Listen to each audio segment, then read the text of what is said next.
most progressives, I would say, are half on the Second Amendment. They believe in the Second Amendment, but they believe in accountability, of course, and they believe in like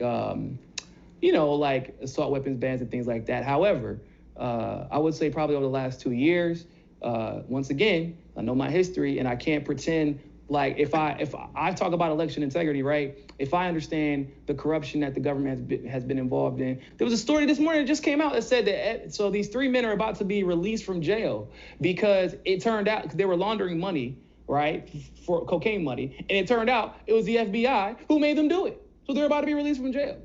Right? So if I'm looking at what's happening there, if I'm looking at what's happening with these protests, if I'm looking at what's happening with the way that people are being abducted, then I can't in good conscience not be a Second Amendment absolutist, because the whole reason the Second Amendment was created, not just to protect from foreign enemies, but domestic ones as well. And if you look currently, I think that everybody kind of agrees that the government, at least as it currently stands, the majority of those people there are, in fact, enemies of the people. At the very bare minimum, they're adversarial.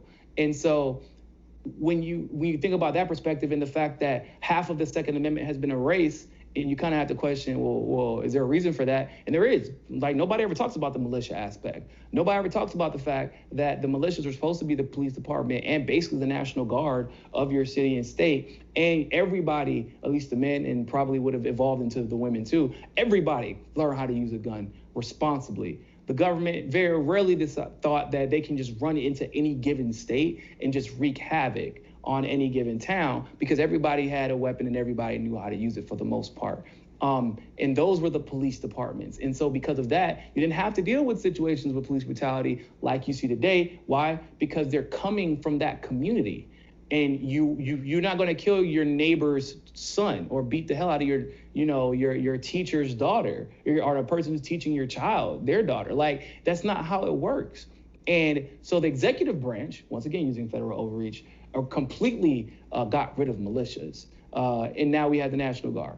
And so I'm like one of those like Second Amendment absolutists where I feel like we don't have enough power to defend ourselves from the government right now, and that has to be reconciled. Yeah. So I do have to make a note on the Second Amendment. You need to talk to Tulsi about that, because that was my role in her campaign. I was trying to get her to be a Second Amendment absolutist because it was the #1 issue keeping people from voting for her. So you got to call her, talk to her about that. But everything you said it's a recent evolution for me too, and I won't say recent, but it's, I guess, my conviction. I believe in the Second Amendment, but my conviction there has recently been reshaped, especially because I saw, I'm sure you've seen the NFAC group, and you see them walking around with assault rifles, not assault rifles, I should say. Well, I guess they could be considered assault rifles, but basically, walking around with ARs.